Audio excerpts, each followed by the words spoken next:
Now at 5, rain moving through parts of central Indiana now. How long it will impact our weather pattern in your forecast. And preparing for the iRead, why it's more important for third graders now to get a passing score this year than ever before. Plus, large-scale layoffs, the memo from the Trump administration to federal agencies about the plans to downsize the government even more. Live from Indy, you're watching 13 News.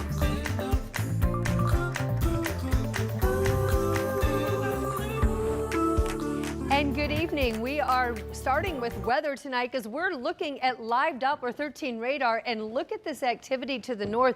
We have a little bit of precipitation moving through, and this is something that Angela has been tracking today. Yes, she has. So how much rain are we expecting to get, Angela? Totals are going to be on the light side, but it will have an impact between now and probably 9-10 o'clock for most of us, as we'll see this front move from north to south. So coming downtown for the Pacers game, maybe you just have some evening plans, going out to dinner to celebrate a birthday. Happy birthday, Teddy. You'll need just a little extra time. The roads are going to be wet. Throw the umbrella in. This is what we're tracking with live Doppler 13 radar. We did have a couple of thunderstorms earlier today. Now, no lightning, but we do have some pockets of steadier rain. We will go there north of Indianapolis from Logansport to Peru to Wabash. Heads up Kokomo, some of that steadier rain moving in along with Tipton. And as I mentioned, we will slowly start to see this push south over the next several hours. So if you're coming downtown for the Pacers game, a wet road or two, raining early, maybe a few rumbles of thunder, but boy, it's another mild day for most of us. We're in the 50s and 60s. Future Track 13 shows at 7 o'clock this evening, still dealing with a few downpours, a couple of thunderstorms possible south over the next several hours as well. That will exit, and we're going to turn our attention to a cooler day tomorrow. Not cold out the door, and we'll start to dry things out for Thursday morning, but we're going to end the day about 10 cooler, near 50 tomorrow. All right, thanks so much. And don't forget, you can always track the rain with the Live Doppler 13 weather app. You can also check out the interactive radar with it. All you have to do to get on board is go over to your app store and download it. It is free of charge, and then you'll have all the latest weather news right in the palm of your hand. Exactly. All right, developing tonight, the Marion County coroner is identifying a man killed in a shooting involving Metro Police. 31-year-old Adam Sykes died in the shooting on Indy's Near East Side Tuesday morning. Officers tell 13 News they were responding to a report of a woman who had been assaulted along East Washington Street near North State Avenue before that shooting. Now, during the police investigation, an officer said that he noticed that Sykes, who he believed had an active warrant for his arrest, was leaving a business there. Police say Sykes did not comply for officers and then ran. That's when police officers told him to take his hands out of his pockets or get tased. Then at some point, Metro Police Chief says one officer deployed his taser, and that's when another one shot Sykes. Investigators say they don't know if Sykes was tied to that investigation or not, and the investigation into this fatal shooting continues at this hour. And tonight, investigators strongly believe there are more teen boys who are victims of sexual abuse by a former Morgan County teacher. To learn more today, our Rich and I talked to a mental health counselor about the importance of those victims coming forward. 31-year-old Brittany Fortenberry faces charges of sexual misconduct with teen boys in 2 separate cases. One boy told police that at her house in Martinsville, Fortenberry gave him mushrooms to get high and had sex with him at least 3 times. This was in October 2023. He was 15.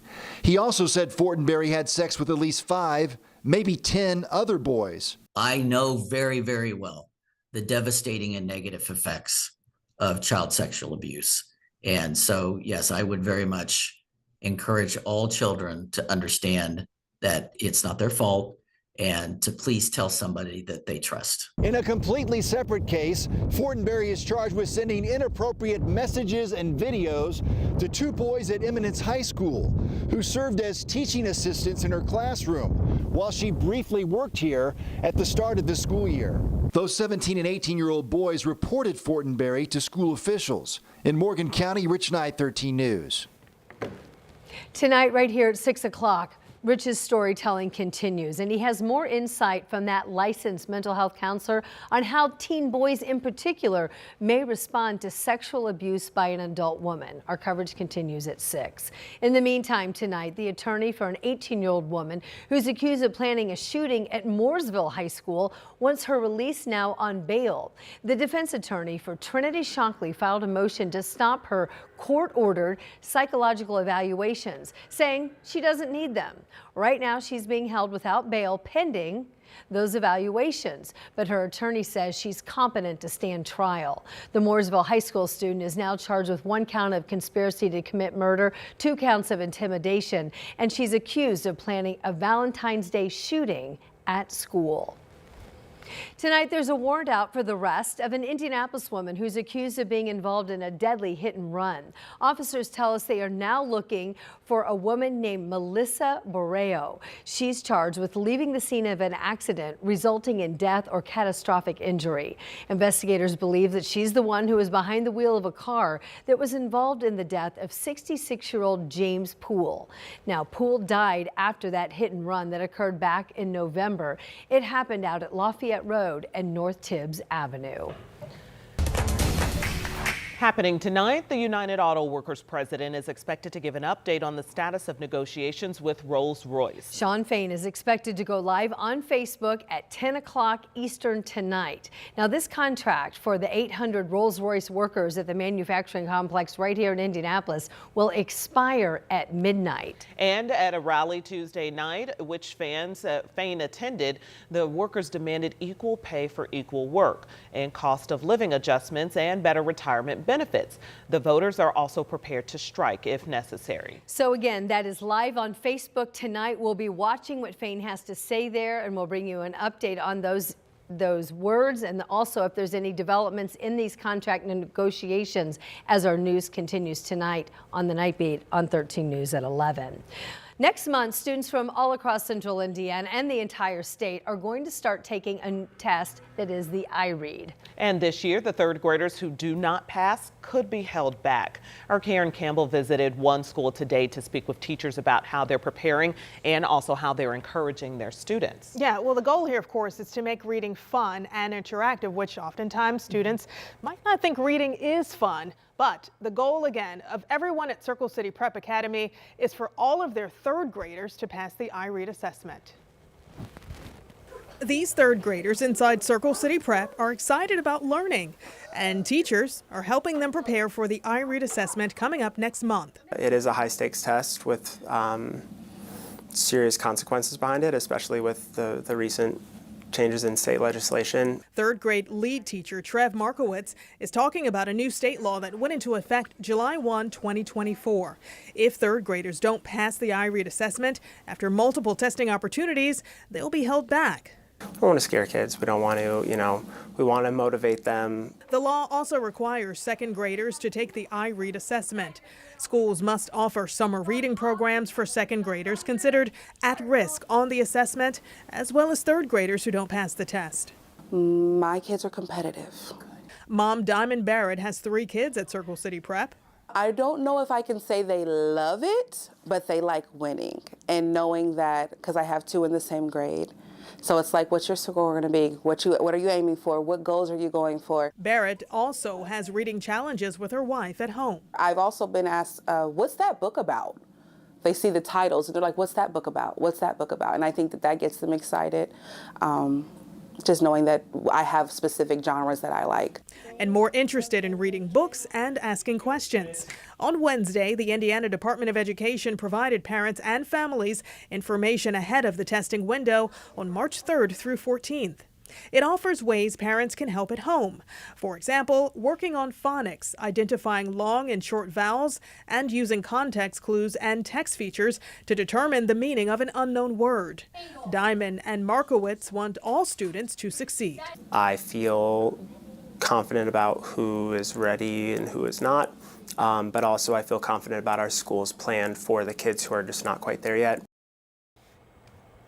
And the Indiana Department of Education held a Q&A session a couple of hours ago for educators and those who will be administering the test to get their questions answered before March 3rd. Of course, March 3rd is the day the testing window opens. Yeah, so a lot on the line for little 8-year-olds this year. Yeah. So hopefully, again, Circle City Prep says they are prepared. Yeah. All right, Karen, thank you so much. And despite the concerns about third grade reading this past fall, the Indiana Department of Education announced third grade literacy rates went up for a third consecutive year during the 23-24 school year. According to those iRead results, third graders saw the largest single year increase since that assessment was launched back in 2013. And the results that were released just last August showed that 277 elementary schools in Indiana have an iRead passage rate of 95% or higher. On to more news now. President Trump is now telling federal agencies to get ready for more large-scale layoffs. So the memo from his administration came out this morning as the first cabinet meeting got underway. Gabe Gutierrez explains why there was an extra seat at the table for this meeting in Washington, D.C.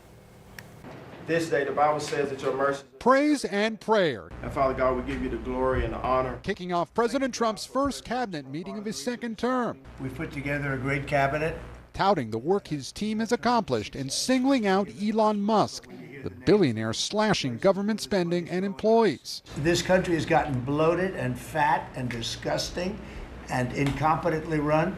The world's richest man defending his actions. But if we don't do this, America will go bankrupt. That's why it has to be done. The Department of Government Efficiency, or DOGE, claims it saved $65 billion by cutting waste and fraud, though the administration has yet to produce evidence of fraud, which is a crime. We will make mistakes. We won't be perfect. But when we make a mistake, we'll fix it very quickly. But the Trump administration is ramping up its push to slash the federal government, sending a new memo today to agency heads, directing them to prepare for large-scale reductions in force.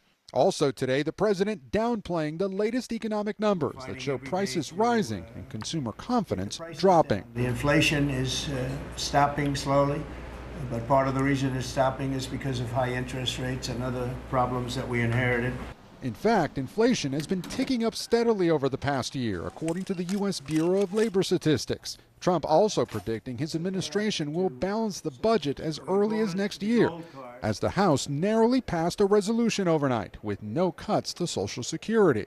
We're not going to touch it. Now, we are going to look for fraud, act like people that shouldn't be on. Still, it's not clear how the Republican-led Congress will ultimately pay for the tax cuts Trump wants. One thing the president was clear on today: Ukraine should not be part of NATO. NATO you can forget about. But he says he struck a deal with Ukraine to get access to that country's rare earth minerals, crucial to creating electronics and defense weapons. President Zelensky is going to be coming on Friday. That's now confirmed, and we're going to be signing an agreement, which will be a very big agreement. On that email sent to federal workers last weekend, Musk said it was a pulse check, not a review. But today the president indicated that those who did not respond could lose their jobs, saying they're on the bubble. Gabe Gutierrez, NBC News, Washington. Not as warm tomorrow, and I am tracking another rain chance in your Thursday forecast. And checking out the NFL Combine. We've got a look at the fan experience that you can join in on that opens tomorrow when we come back. Day 2 of NFL Scouting Combine festivities here in downtown Indianapolis brought players at the podium. You'll hear from a Hoosier through and through, Notre Dame linebacker Jack Kaiser. That's coming up for you on 13 Sports.